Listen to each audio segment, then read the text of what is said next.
దేవుడు ఏది చేసినా ఎవరి కోసం చేస్తాడు? మన కోసం చేస్తాడా, తన కోసం చేస్తాడా? ఆయన మహిమ కోసమే చేస్తాడు. అప్పుడు ఆయన మహిమను గ్రహించితే మనకు అందులో చోటు వస్తుంది. ఆయన మహిమను గ్రహిస్తే మనకేమొస్తుంది? అందులో ఆ మహిమలో చోటు వస్తుంది. రోమీలకు రాసిన పత్రిక 8వ అధ్యాయం. పౌలు రోమీలకు రాసిన పత్రిక 8వ అధ్యాయములో ఇలా రాశాడు. 28 నుంచి నేను చదువుతాను.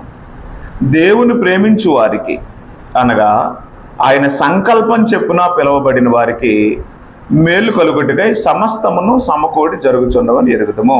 ఎందుకనగా తన కుమారుడు అనేక సహోదరులలో జ్యేష్ఠుడగునట్లు దేవుడు ఎవరిని ముందు ఎరిగెనో వారు తన కుమారునితో సారూప్యం గలవారు ఒకటకు వారిని ముందుగా నిర్ణయించెను. మరియు ఎవరిని ముందుగా నిర్ణయించెనో వారిని పిలిచెను. ఎవరిని పిలిచెనో వారిని నీతిమంతులుగా తీర్చెను. ఎవరిని నీతిమంతులుగా తీర్చెనో వారిని మహిమపరిచెను. అంటే దేవుడు పిలిచిన వారు దేవుని యొక్క చిత్తాన్ని అనుసరిస్తే అప్పుడు ఈ పిలవబడిన వారు కూడా ఏం పొందుతారు? మహిమ పొందుతారు. మళ్ళీ చెప్తున్నాను, దేవుడు ఏది చేసినా దేనికోసం చేస్తాడు? ఆయన మహిమ కోసమే చేస్తాడు. అప్పుడు ఆయన దేవునికి మహిమ ఎక్కడ ఉంది అంటే క్రీస్తు సంఘంలో దేవుడు మహిమపరచబడతాడు, మహిమ ఆశిస్తున్నాడు. క్రీస్తు సంఘంలో దేవుడు మహిమపరచబడాలని జగత్తు పునాది వేయబడక మునుపే క్రీస్తు రక్తం ద్వారా సంఘాన్ని భూమి మీద కట్టాలని నిర్ణయించుకున్నాడు. ఆయన నిర్ణయించుకున్న నిర్ణయాన్ని బట్టి సంఘములో తరతరములో సదాకాలము దేవుడు మహిమ పొందుతున్నాడు. ఎఫెసీయులకు రాసిన పత్రిక 3వ అధ్యాయము, ఎఫెసీయులకు రాసిన పత్రిక 3వ అధ్యాయము 21 వచనాల్లో ఇలా రాసి ఉంది. మనలో కార్యసాధకమైన తన శక్తి చొప్పున మనం అడుగు వాటన్నిటికంటేనో ఊహించి వాటన్నిటికంటేనో అత్యధికముగా చేయే శక్తి గల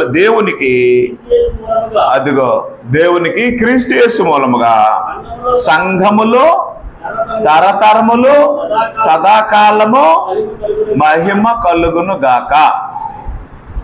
కాబట్టి క్రీస్తు యేసు మూలముగా సంఘములో దేవునికి ఏం కలుగుతుంది? మహిమ కలుగుతుంది. క్రీస్తు యేసు మూలముగా దేవునికి సంఘములో ఏం కలగాలి? మహిమ కలగాలి. నెంబర్ 1, దేవుడు మహిమ కోసమే ఏదైనా చేస్తాడు. నెంబర్ 2, దేవునికి మహిమ క్రీస్తు సంఘం ద్వారానే వెళ్తుంది. నెంబర్ 3, దాన్ని గ్రహించిన వారికి మహిమలోని ప్రవేశం కలుగుతుంది. పాయింట్లు అర్థం అవ్వలేదా? దేవుడు ఏది చేసినా దేనికోసం చేస్తాడు? ఆయన మహిమ కోసమే చేస్తాడు. దేవునికి ఏం కలగాలి? మహిమ. అప్పుడు దేవునికి ఎక్కడ మహిమ? దేవునికి ఎక్కడ మహిమ అంటే క్రీస్తు సంఘములో మహిమ. అప్పుడు దీన్ని గ్రహించి దేవుని యొక్క చిత్తాన్ని అనుసరిస్తే సంఘము మహిమలో ప్రవేశిస్తారు.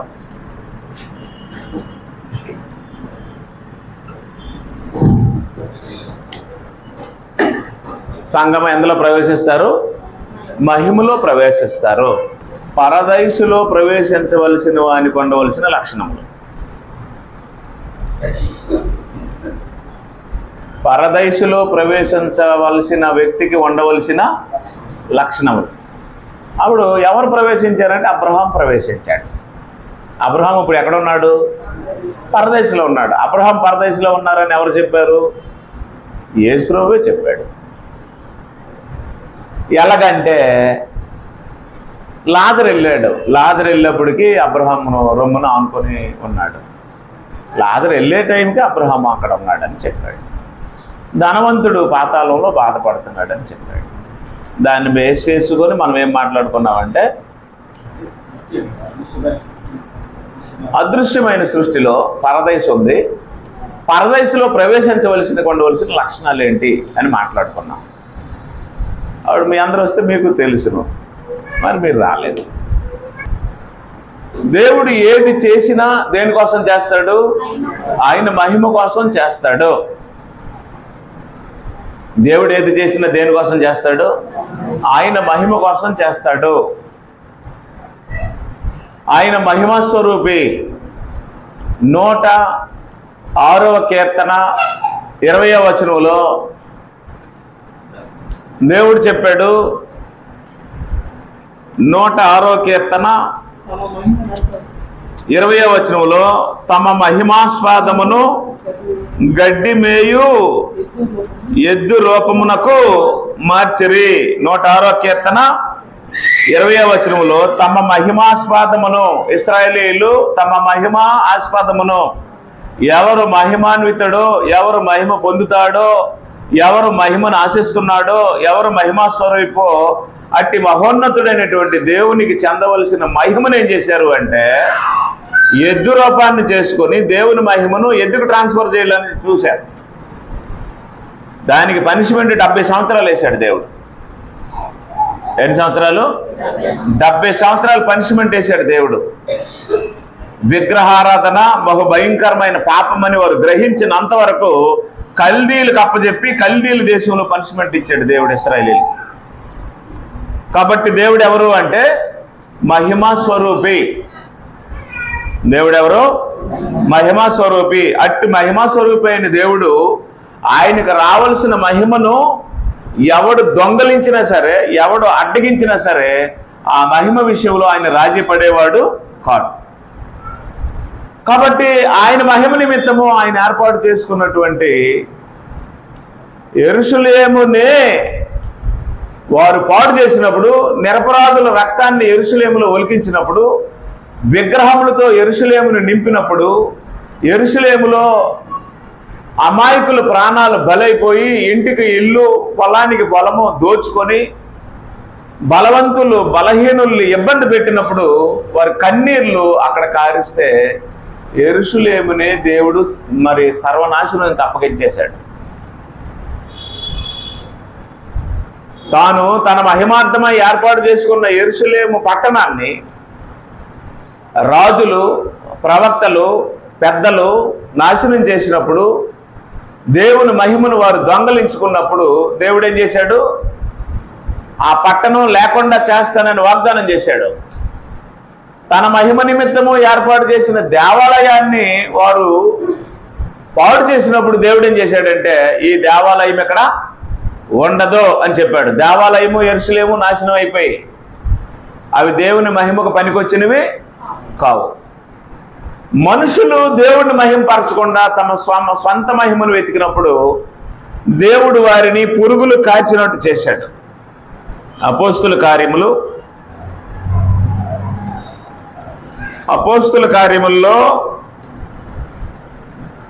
తమ సొంత మహిమను కోరుకున్నటువంటి మనుషులు ఏమయ్యారో చూద్దాం.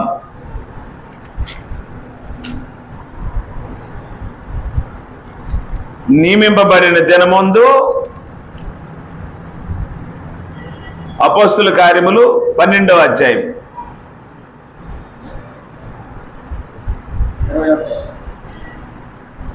21వ వచనం. నియమింపబడిన దినమందు హేరోదు రాజవస్త్రములు ధరించుకొని న్యాయపీఠం మీద కూర్చుండి వారి ఎదుట ఉపన్యాసము చేస్తే జనులు ఏ స్వరం అనేశారు? మానవ స్వరం అంటే బ్రతుకునేమో. హేరోదు మాట్లాడినప్పుడు ఆయన ప్రసంగం విన్నవారు ఇది మానవ స్వరమే కానీ దైవ స్వరం కాదంటే హేరోదు పాపం బ్రతుకును కొన్నాళ్ళు కాపురం చేసుకున్న తన భార్య బిడ్డలతో క్షేమంగా ఉన్ను ఆడి కడుపు కొట్టేశారు జనం. ఇది ఎవరి స్వరం అనేశారు? ఇది దైవ స్వరమే కానీ మానవ స్వరం కాదనేసరికి హేరోదు పిండి పొంగినట్టు పొంగాడు. వెంటనే దేవుని దూత వచ్చి మొత్తితే ఏమైపోయాడు? పురుగులు గారి చనిపోయాడు. అంటే ఎవరిని మహింపరచలేదు? అక్కడ రాసి ఉంటుంది, చదవండి. 21వ వచనం. నియమింపబడిన దినమందు హేరోదు రాజవస్త్రములు ధరించుకుని న్యాయపీఠం మీద కూర్చుండి వారి ఎదుట ఉపన్యాసము చేయగా జనులు ఇది దైవస్వరమే గాని మానవ స్వరము కాదని కేకలు వేసిరి. అతడు దేవుని మహిమ పరచనందున వెంటనే ప్రభు దూత అతన్ని మొత్తిని గనుక పురుగులు పడి ప్రాణము విడిచెను. ఎవరిని మహింపరచలేదు? మరి ఎవరిని మహింపరుచుకున్నాడు? తన స్వకీయ మహిమను వెతికాడు. వెంటనే దేవుడు ఎవరిని పంపించాడు? ఆయన దూతను పంపించి హేరోదును మొత్తితే హేరోదు పురుగులు పడి ప్రాణము విడిచాడు. భయంకరమైన చావు చచ్చాడు. ఏ మానవుడికి ఇలాంటి పరిస్థితి రాకూడదు. ఏ మనిషి ఇలాంటి చావు చావకూడదు. ప్రతి మనిషికి అర్థం అవ్వాల్సిన విషయం ఏంటి అంటే, మనం ఎవరిని మహింపరచాలి? మనల్ని ఎందుకు పుట్టించాడు? ఆయన మహిమ కొరకే మనల్ని పుట్టించాడు. యెషయా గ్రంథంలో ఆ మాట ఉంది, నా మహిమ నిమిత్తము నేను చేసుకున్న వారులారా అన్నాడు. తీలేదా? యెషయా గ్రంథము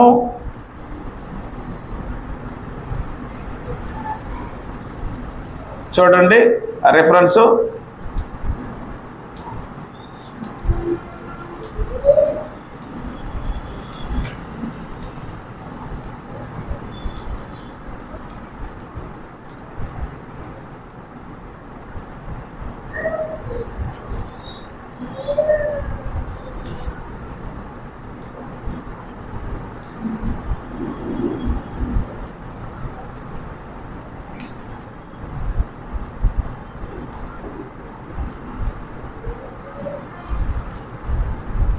యెషయా గ్రంథం 42:8.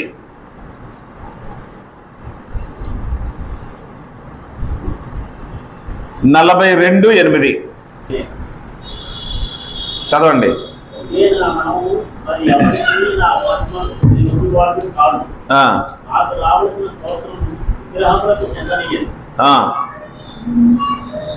నేనే యెహోవాను, నాకు రావలసిన మహిమను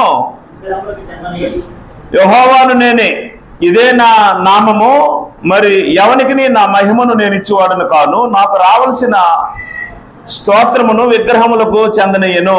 43:7.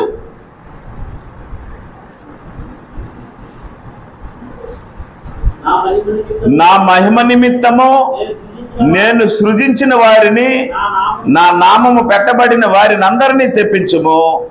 నేనే వారిని కలుగు చేసి తిని వారిని పుట్టించిన వాడును నేనే.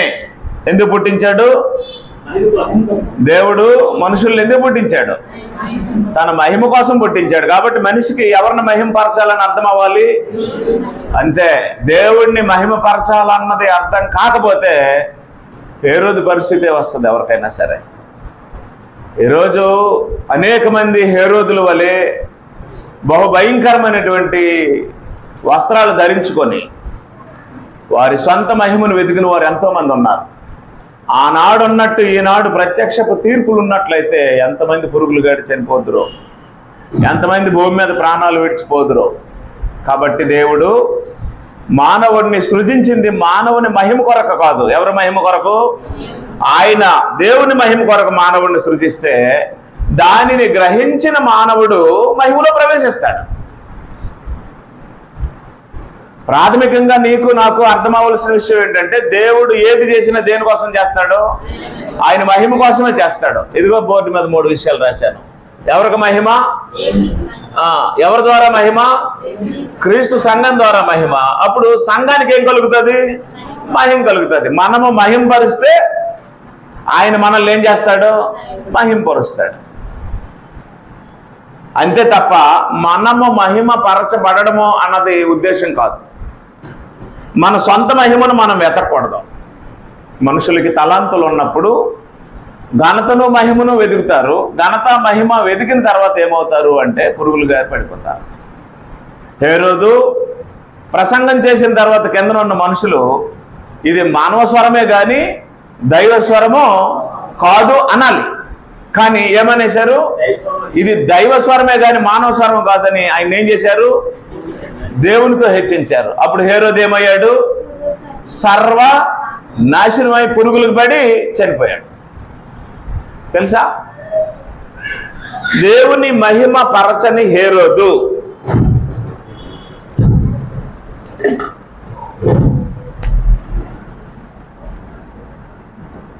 దేవుడు మహిమ స్వరూపి. దేవుడు మహిమా స్వరూపి. నెంబర్ 1, ఇశ్రాయేలీయులు దేవుని మహిమ పరచ లేదు. మరి ఏం చేశారు అంటే ఎద్దును మహింపరిచారు.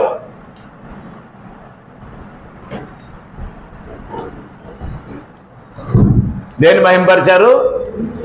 ఎద్దును మహింపరిచారు. కీర్తనలు 106:20. దేవుని మహిమను దేనికి మార్చారు? ఎద్దుకు మార్చి ఎన్ని సంవత్సరాలు శిక్ష అనుభవించారు? 70 సంవత్సరాలు శిక్ష అనుభవించారు. అపోస్తల కార్యములు 7వ అధ్యాయం. తమ మహిమాస్వాదమును ఎద్దు రూపమునకు మార్చి అన్యజనుల దేశములోనికి చెరగా వెళ్ళి 70 సంవత్సరాలు చెర అనుభవించి జీవితంలో ఇంకెన్నడూ విగ్రహారాధన చేయకుండా ఉండేటట్లు దేవుడు వారిని కొలిములో వేశాడు, శ్రమల కొలిములో వేశాడు. అపోస్తల కార్యములు 7వ అధ్యాయము 41వ వచనం. ఆ దినములలో వారు ఒక దూడను చేసుకొని ఆ విగ్రహమునకు బలర్పించి తమ చేతులతో నిర్మించిన వాటి యందు ఉల్లసించిరి. అందుకు దేవుడు వారికి విముఖుడై, దేవుడు సముఖుడా విముఖుడా? మొదట ఎలాగుండేవాడు? దేవుడు వారికి సముఖుడు, తర్వాత ఏమయ్యాడు? విముఖుడై. దేవుడు విముఖుడై ఆకాశ సైన్యమును సేవించుటకు వారిని విడిచిపెట్టెను. ఇందుకు ప్రమాణముగా ప్రవక్తల గ్రంథమందు ఇలాగ రాయబడి ఉన్నది: ఇశ్రాయేలింటి వారులారా, మీరు అరణ్యములో 40 ఏండ్లు బలిపశువులను అప్పలను నాకు అర్పించిదిరా. మీరు పూజించుటకు చేసుకున్న ప్రతిమలైన మొలోకు గుడారమును రంఫాయను దేవత యొక్క నక్షత్రమును మోసుకొని పోతురి కనుక బబులోను ఆవులకి మిమ్మల్ని కొనిపోయేదను. అతడు చూచిన మాదిరి చెప్పిన దాన్ని చేయవలని మోసతో చెప్పిన వాడు ఆజ్ఞాపించిన ప్రకారము సాక్ష్యపు గుడారం అరణ్యంలో మన పితరుల యొద్ద ఉండెను. ఏం చేశారు? మహోన్నతుడైన దేవునికి బదులు దేన్ని తయారు చేసుకున్నారు? ఎద్దును చేసుకున్నారు, దూడను చేసుకున్నారు. భయంకరమైనటువంటి శిక్ష అనుభవించారు. ఇశ్రాయేలీయులు శిక్షలు అనుభవించడానికి కారణం విగ్రహారం. అప్పుడు అపోస్తలుల కార్యములు 7:41 మనం మీరు రాసుకున్నారు కదా. తండ్రులు పాపం చేస్తే శిక్ష ఎవరు అనుభవించారు? పిల్లలు శిక్ష అనుభవించారు. పాపం చేసింది ఎవరు? తండ్రులు. శిక్ష అనుభవించింది ఎవరు? వారి పిల్లలు. ఇది జన్మ పాపం కాదు. తండ్రులు చేసిన పాపము పిల్లలకు వచ్చేటట్లు చేశాడు. 70 సంవత్సరాలు శిక్ష అనుభవించారు. తర్వాత యెరూషలేములోకి వచ్చి విగ్రహారాధన చేయలే. మరి బహు భయంకరమైన విగ్రహారాధికుల మధ్యలో తీసుకెళ్లి పడేశాడు. అనుభవించండి అని 70 సంవత్సరాలు శిక్ష అనుభవించారు. ఒక్క మాటలో చెప్పాలంటే, ఏ దేశంలోకి వెళ్ళి, ఏ పరాయి దేశంలోకి వెళ్ళి విగ్రహారాధన నేర్చుకొని వచ్చారో అలాంటి ఇంకొక పరాయి దేశంలోనికి తీసుకెళ్ళి అది మానేటట్లు తర్పిదిచ్చాడు దేవుడు. ఐగుప్తు దేశం అనే పరాయి దేశంలోకి వెళ్ళి విగ్రహారాధికుల సహవాసంలో విగ్రహారాధన నేర్చుకుని వచ్చి దూడం చేశారు. చేసినటువంటి ఆ తండ్రుల పాపాన్ని ప్రక్షాళన చేయడానికి ఐగుప్తు దేశము లాంటి దేశమైనటువంటి బబులోను దేశంలోనికి తీసుకెళ్ళి ఇంకెన్నడూ విగ్రహారాధన చేయకుండా ప్రక్షాళన చేసి పనిష్మెంట్ ఇచ్చాడు దేవుడు. తమ తండ్రులు చేసిన పాపానికి శిక్ష ఎవరు అనుభవించారు? పిల్లలు శిక్ష అనుభవించారు. దానికి పెద్దలు ప్రార్థన చేసి, మా తండ్రులు ద్రాక్ష పళ్ళు తింటే మా పిల్లల పళ్ళు పులుస్తాయా అని అడిగితే ఎస్ అన్నాడు దేవుడు. మీ పాపము భయంకరమైనది, దాన్ని ప్రక్షాళన చెయ్యాలని చెప్పి దేవుడు దాన్ని ప్రక్షాళన చేస్తే ఇది అర్థం కాని బోధకులు ఏం చేశారంటే తండ్రులు పాపం చేస్తే పిల్లలు శిక్ష అనిపిస్తారనేది జన్మ పాపం అని బోధించారు. ఇది జన్మ పాపాన్ని ఉద్దేశించినది కాదు, ఇది విగ్రహారాధనను ఉద్దేశించినది, దేవుని మహిమకు అడ్డుపడే ఎద్దుని పూజించిన దానిని ఉద్దేశించినది. కాబట్టి దేవునికి భిన్నంగా, దేవునికి వ్యతిరేకంగా, దేవునికి బాధ కలిగేటట్లు, దేవుని హృదయం నొచ్చుకునేటట్లు ఏ ఒక్క వ్యక్తి విగ్రహాల విషయంలో ప్రవర్తించకూడదు. ఈవెన్ మీ ఇళ్లల్లో యేసుక్రీస్తు ఫోటోలు ఉన్నా, సిలువు ఫోటోలు ఉన్నా, బిళ్ళలు ఉన్నా, ఏమున్నా సరే విగ్రహాలే. ఇవాళ మీరు సోషల్ మీడియాలో చూస్తే ఈ మత శాఖలో రాసినటువంటి పాటలకి ఆ పరలోకం ఓపెన్ అయిపోయినట్లు, యేసుప్రభువు వాటి నుంచి తెల్లటి వస్త్రాలు వేసుకొని నడిచొస్తున్నట్లు, అనేక మంది విశాల మార్గంలో వెళ్ళిపోతున్నట్లు, కొంతమంది ఇరుకు మార్గంలో వెళ్ళిపోతున్నట్లు, ఎవరో సేవకులు చచ్చిపోతే ఆ చనిపోయిన వాళ్ళు వెళ్ళిపోయినప్పుడు యేసుప్రభువు వచ్చి వాళ్ళ కౌగిలించుకున్నట్లు డిజైన్ చేశారు కదా, చేయలేదా? అదంతా కల్పనే, అదంతా మోసమే, అదంతా విగ్రహారాధనే. అవునా? ఇప్పుడు నేను చనిపోయాను, మీలో రేపు టెక్నికల్ వర్క్ తెలిసిన ఎవరైనా ఏం చేస్తారంటే, సాల్మన్ రాజు పరలోకం వెళ్ళిపోతున్నప్పుడు అట్నుంచి యేసుప్రభువు వచ్చి అలాగా చేతులు చాపి అలా కౌగిలించుకున్నట్టుంటే మీకు ఎలాగుంటది? ఎలా ఉంటది? అదరా మన సేవకుడు దేవుని సన్నిధి చేరుకున్నాడు, ఎంత సేవ చేశాడు, ఎంత ప్రయాసపడ్డాడు అని మీరు అప్పుడు స్త్రీలైతే కడుగు ముందేసి కన్నీళ్ళే కార్చేస్తారు. అవి రెడీగా ఉంటాయి కదా, రెడీలు. పెదాల దగ్గర ప్రశ్నలు, కళ్ళ దగ్గర కన్నీళ్లు రెడీగా ఉండే వ్యక్తులే స్త్రీలు. అప్పుడు వెంటనే ఏం చేస్తారు అంటే, ఓహో మన దైవజనుడు, మన సువార్తికుడు దేవుని సన్నిధికి చేరాడని 4 బొట్లు కన్నీళ్ళు కార్చేస్తారు, కళ్ళు చెమరుస్తాయి, తడైపోతాయి, రెప్పలు తుడుచుకుంటారు కదా. అంటే ఆవిడ సాల్మన్ రాజు అని మీకెలా తెలుసు? అంటే ఎక్కడ ఎలా చూశారో అక్కడ అలాగే చూస్తున్నారు. అంటే దానికి ఏంటంటే ఇక్కడ ఎలాంటి బుసుకోటో, ఇక్కడ ఎలాంటి ప్యాంటో, ఇక్కడ ఎలాంటి నెక్కరో, ఇక్కడ ఎలాంటి కటింగు, ఇక్కడ ఎలాంటి కళ్ళద్దాలో అలాగే వెళ్ళిపోయాడని ఎవరో డిజైన్ చేస్తే అలాగే వెళ్ళిపోయాడు కదా అనుకుంటారు. అక్కడికి వెళ్ళేవాడికి ఆవిడకి రూపం ఉండదని మీకు తెలియదు. అక్కడికి వెళ్ళేవాడికి ఒక రూపం ఉండదండి. ఉంటుందా? మరి ఎలాగెళ్తాడు?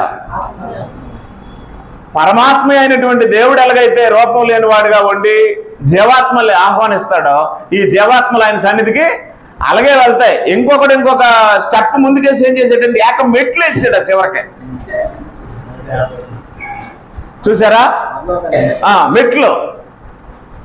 బాప్తిసానికి మెట్లు అన్నాడు ఒకడో, పరలోకానికి మెట్లు అన్నాడు ఒకడో. ఈ మెట్లు ఎలాగంటే మామూలు ఇలాగొండవు, స్ట్రైట్గా వెళ్ళిపోతుంది, అక్కడ అంతు లేదు చివరినే. కాబట్టి ఇప్పుడు ఏం జరిగిందంటే మెట్లు అనే భాష మనకుంది, మెట్లు మనకున్నాయి, అక్కడ మెట్లు ఉన్నాయి. సాల్మన్ రాజు అనేవాడు లేకపోతే ఇంకెవడో సేవకుడు అనేవాడు ఇలాగ ఉంటాడు, అక్కడ కూడా అలాగే ఉంటాడు అని అనుకుంటున్నారు. అక్కడ భౌతికమైనటువంటి షేపులు ఉండవు, అవి ఊహా చిత్రాలు, అవి కల్పనలు. చేతిలో పరికరాలు ఉన్నాయి కదా అని మనిషి ఏది పడుతుంది చేసేసి దేవుడు కూడా ఇలాగే ఉంటాడని చేసిన విగ్రహారాధకులు చేసినట్లు వీళ్ళు కూడా ఏం చేస్తున్నారు? పరలోకాన్ని డిజిటల్లో సృష్టించేస్తున్నారు, ఏఐలో సృష్టించేస్తున్నారు. అది అలాగుండి కంటికి కనిపించేది కాదు, వస్తువు కాదు, అది అదృశ్యమైనది. మానవాత్మ అదృశ్యమైనది. నేను ఒకటే చెప్తాను, మీరు ఉదయం లేచిన తర్వాత మీ మొహం చూసుకోవడానికి వెళ్ళిన అద్దంలో మిమ్మల్ని మీరు చూసుకుంటే పరలోకం మీకు కనబడినట్లే. మీరు ఉదయాన్నే లేచి వెళ్ళి చూసిన నిలువుట అద్దంలో మిమ్మల్ని మీరు చూసుకోండి, మీరు కనబడరు. మీకేం కనబడుతుంది అంటే మీ దేహమే కనబడుతుంది, మీరు కనబడరు. మీరు ఎందులో ఉన్నారు? అద్దంలో ఉన్నారు. మీరు శరీరంలో ఉన్నారు. మీకేం కనబడుతుంది? మీ కళ్ళు, మీ ముక్కు, మీ నోరు, మీ చెవులు, మీ ఒళ్ళు కనబడుతుంది, మీరు కనబడరు. నేను అద్దంలోకి వెళ్ళాను, ఏం కనబడుతుంది? నాకు నా శరీరం కనబడుతుంది, నా బట్టలు కనబడతాయి, నా శరీరానికి వేసుకుని నేను కనబడను. తెలుసా మీకు? నేను అనే వ్యక్తిని ఎందులో ఉన్నాను? ఆ లోపల ఉన్నాను. ఆడిని చూడడానికి భూమి మీద ఏ అర్థము లేదు, ఆడికి ఫోటో తీయడానికి ఏ కెమెరా లేదు, ఆయన్ని క్యాప్చర్ చేయడానికి ఏ సెల్లో లేదు, వాడిని షేర్ చేయడానికి ఏ వాట్సాప్లు లేవు. ఆ వాడు అదృశ్యమైన వాడు. అట్టి అదృశ్యమైన వ్యక్తి మెట్లెక్కి పరలోకం వెళ్ళిపోతున్నట్లు, అట్టి అదృశ్యమైనటువంటి వ్యక్తి యేసుప్రభువును కౌగిలించుకున్నట్లు ఏమనండి, ఫోటోలు తీయమనండి, డిజిటలైజేషన్ చేయమనండి. అలాగా అది ఎవరి వశమో కాదు. కాబట్టి ఇది కల్పన, ఇది మోసం. ఇది ప్రతి ఓడు కూడా ఎలా ఫీల్ అవుతాడంటే మేము అలాగే వెళ్ళిపోతామేమో అనుకుంటారు. అలాగే వెళ్ళడానికి అవకాశము లేదు. వెళ్ళే పద్ధతి చెప్తున్నాను. వెళ్ళే పద్ధతి ఏంటంటే నీ దేవుడు మహిమా స్వరూపి, నువ్వు ఆయన ఏం చేయాలి? మహింపరచాలి. నువ్వు ఆయన మహింపరిస్తే నిన్ను ఆయన ఏం చేస్తాడు? మహింపరుస్తాడు. అది వెళ్ళే పద్ధతి. అప్పుడు మహింపరచడం అంటే ఎలాగంటే ఆయన తప్ప వేరొక దేవుడు లేడని నీ హృదయంలో, పూర్ణ హృదయంలో, పూర్ణ మనసుతో, పూర్ణ ఆత్మతో, పూర్ణ బలముతో, పూర్ణ ఫెయిత్తో నమ్మాలి. మరి అమ్మ అంటే అమ్మ లేదు, ఆలంటే ఆలి లేదు, అయ్యి అంటే అయ్య లేడు, అమ్మ అంటే అమ్మి లేదు. ప్రాణం అంటే ప్రాణాన్ని కూడా పోగొట్టుకోవాలట. నా నిమిత్తము తన ప్రాణమును పోగొట్టుకున్నవాడు దాన్ని దక్కించుకుంటాడు అన్నాడు యేసుప్రభు. అనలేదా? సరే, ఇప్పుడు అబ్రహాము, బుధవారం చెప్తాను అబ్రహాం గురించి మళ్ళీ కంటిన్యూషన్. అబ్రహాము తన్ను తాను ప్రేమించుకున్నాడా? దేవుణ్ణి ప్రేమించాడా? దేవుణ్ణి ప్రేమించడం అంటే ఎలా రుజువు చేశాడు? నా కొడుకు కంటే నాకు దేవుడే ఎక్కువ అని ప్రేమించాడు. అవునా? ఇప్పుడు నిన్ను నువ్వు బలించుకో అంటే అది వేరే సంగతి, నీ కొడుకును బలి అంటే అది వేరే సంగతి. నన్ను నేను బలించుకుంటానని ఏ మేడ ఎక్కువ, లేకపోతే ఏ నూతులోనో, లేకపోతే ఏ ట్రైన్ కింద పడిపోవచ్చు. సింపుల్. అది నీ చేతులతో నీ కొడుకుని తోసేయి, నీ చేతులతో నీ కొడుకుని తోసేయి. కుదిరే పనేనా? అక్కడ వరకు వెళ్ళి ఆయన వెనకలేక మనం పడిపోతాం, కానీ మన చేతులతో ఎవరిని చంపలేము, మన బిడ్డలను చంపలేము, మన పిల్లల్ని చంపలేము. అక్కడ మన ప్రేమ దేవునికి అడ్డగా వచ్చేస్తుంది. మన బిడ్డలో దేవుని కంటే మనకు ఎక్కువైపోతారు కాదా? దేవుని ప్రేమ ఎలాంటిదంటే మీకంటే నా బిడ్డ ఎక్కువ కాదన్నట్టు దేవుడు తన కుమారుడిని మనకు అవసరం అనుగ్రహించాడు కాదా? ఇప్పుడు దేవుడు మనల్ని ప్రేమించాడా? యేసుక్రీస్తుని ప్రేమించాడా? మనల్ని ప్రేమించి యేసుక్రీస్తుని ఏం చేశాడు? మరణానికి అప్పచెప్పేశాడు. అబ్రహాము దేవుడిని ప్రేమించాడా? ఇస్సాకుని ప్రేమించాడా? దేవుడిని ప్రేమించి తన కుమారుడిని ఏం చేశాడు? మరణానికి అప్పచెప్పేశాడు. అర్థమైందా? కాబట్టి మనం అర్థం చేసుకోవాల్సిన విషయం ఏంటి అంటే ఫోటోలు వేయడము, విగ్రహాలు పెట్టడము, పరలోకాన్ని సృష్టించడము, చనిపోయిన వారు ఇరుకు మార్గంలో వెళ్ళిపోయి యేసుప్రభు చేత కౌగిలించుకునేయడం, అక్కడ మోకరించడం అనేవి కాదు దేవుని మహిమపరిచేవి. దేవుడిని మహిమపరచడం అంటే ఏంటి అంటే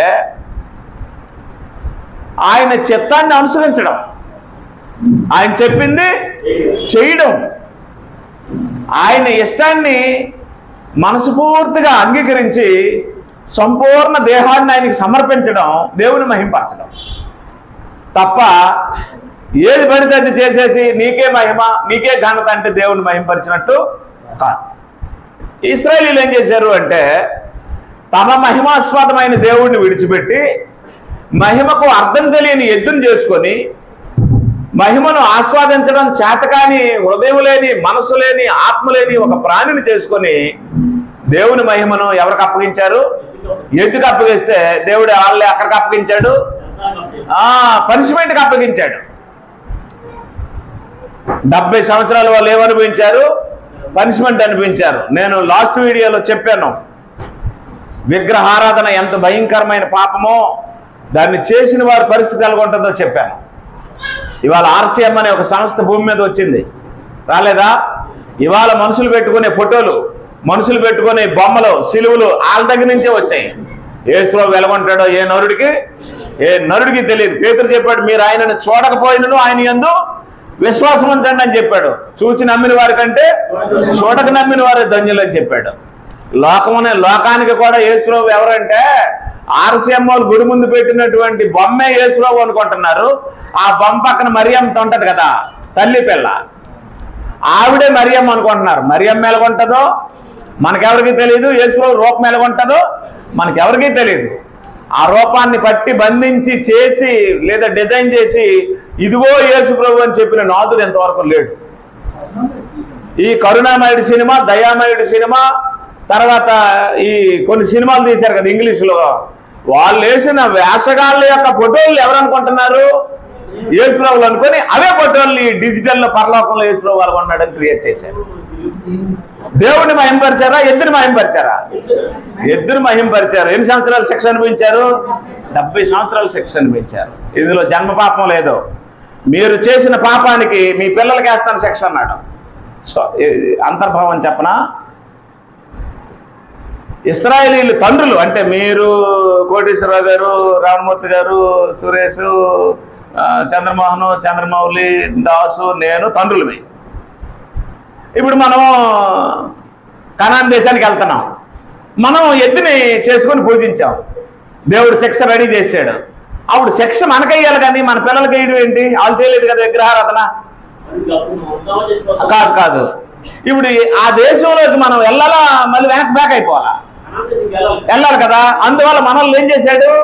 పంపించాడు. ఆయన మాట నెరవేర్చుకున్నాడు. ఆ తర్వాత మనం చేసిన పాపానికి శిక్ష ఎవరికి వేశాడు? పిల్లలకి వేశాడు. అంటే ఇశ్రాయేల్ ఐగుప్తు దేశం నుండి ఇలా కానాన్ దేశం వెళ్తున్నప్పుడు మళ్ళీ వెంటనే చేసిన పాపం దగ్గర అట్నుంచి అటు బబులోనికి పంపించిలే. అలా పంపించిస్తే దేవుడు మాట తప్పిపోయినట్టు అయిపోద్ది కదా. అప్పుడు వీళ్ళు కానాన్ దేశంలోకి వెళ్ళాలి. తండ్రులు వెళ్ళిపోయారు, అక్కడ చనిపోయారు. ఆ తర్వాత వాళ్ళ పిల్లలకు దేవుడే వేశాడు. అంటే ఇది ఐగుప్తు దేశం, ఇది కానాను దేశం, ఇది బబులోను దేశం. ఐగుప్తు దేశం నుండి వచ్చి ఐ అంటే ఐగుప్తు దేశం, బి అంటే బబులోను దేశం, సి అంటే కానాను దేశం. ఐ అంటే, బి అంటే, సి అంటే వీళ్ళు రావడం ఎక్కడి నుంచి వస్తున్నారు? ఐగుప్తు నుంచి వస్తున్నారు. ఇక్కడ చేశారు విగ్రహారాధన. ఇప్పుడు ఇటు నుంచి ఇటు ఇలా పంపించాడా పనిష్మెంట్ ఇవ్వడానికి? అలా పంపించిస్తే అబ్రహాంకి ఇచ్చిన మాట ఏమవుతుంది? తప్పదు. కాబట్టి తండ్రులు ఇక్కడ తీసుకొచ్చి పిల్లల్ని ఇక్కడ తీసుకెళ్ళాడు. అది దేవుని యొక్క శక్తి, ప్లాన్. ఎవరిని మహింపరచాలి?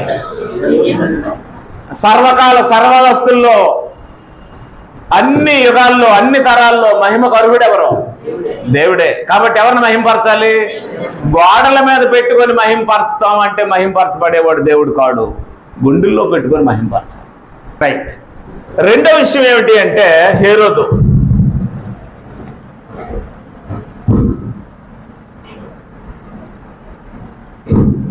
హేరోదు పురుగులు పడి ప్రాణము విడిచెను.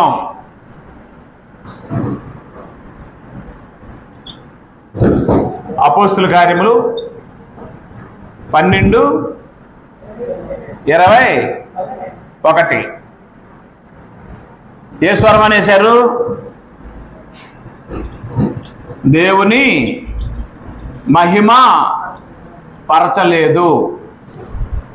హేరోదు ఎవరు మహిమపరచలేదు అంటే ఇది దైవ స్వరమే కానీ మానవ స్వరము కాదు అన్నప్పుడైనా సరే ఆయన ఏమనాలంటే, ఊరుకొనరా మీరు అలాగే అంటారు, ఆయన లేకుండా నాకేళ్ళకి వచ్చింది ప్రసంగం అనాలి. ప్రసంగం బాగా చేసినప్పుడు సూపర్, ఈరోజు వాక్యం బాగా చెప్పారంటే అది దేవుడి దయండి అని అనాలి.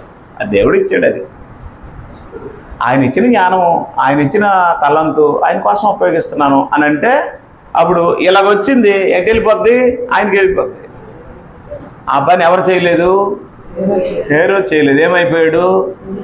పురుగులు. ఇప్పుడు హేరోదు చచ్చిపోయాడా ఉన్నాడా? హేరోదు వంశం అంతరించిపోయిందా ఉందా? ఇప్పుడు ఎంతోమంది హేరోదులు ఉన్నారు. ఏ హేరోదు ఏమేసాడు డ్రెస్లో? దేవుని పేరు చెప్పుకొని ఈరోజు ఎంతోమంది దేవుని కంటే ఎక్కువగా సుఖానుభవం అనుభవించిన వాళ్ళు ఉన్నారు.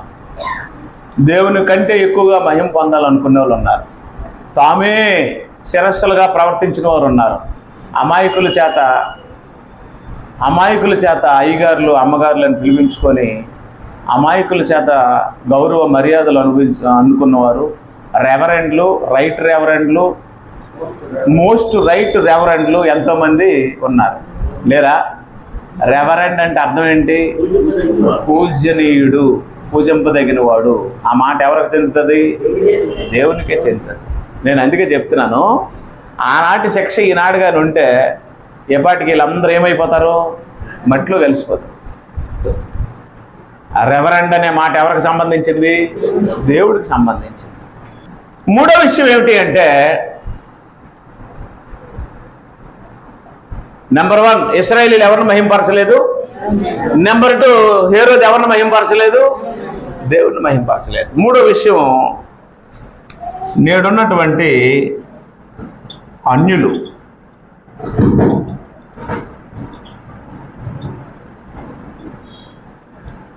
అన్యులు దేవుణ్ణి మహింపరచరు. రోమీయులకు రాసిన పత్రిక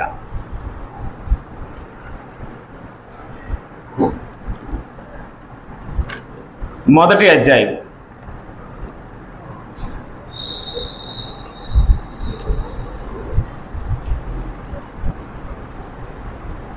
22వ వచనం. రోమాపత్రిక 1వ అధ్యాయము 22వ వచనం చదవండి. వారి హృదయం అంధకారమాయెను, జ్ఞానులమని చెప్పుకొనుచు బుద్ధిహీనులైరి. అక్షయుడగు దేవుడు, ఏ దేవుడు? అక్షయుడగు దేవుని మహిమను క్షయమగు మనుషుల యొక్కయు, పక్షుల యొక్కయు, చతుష్పాద జంతువుల యొక్కయు, పురుగుల యొక్కయు ప్రతిమా స్వరూపముగా మార్చరి. మార్చేశారా లేదా? మార్చలేదా? మహిమను ఏం చేశారు? మార్చిరి. ఏ రూపంలో మార్చారు అంటే, ప్రతిమలు,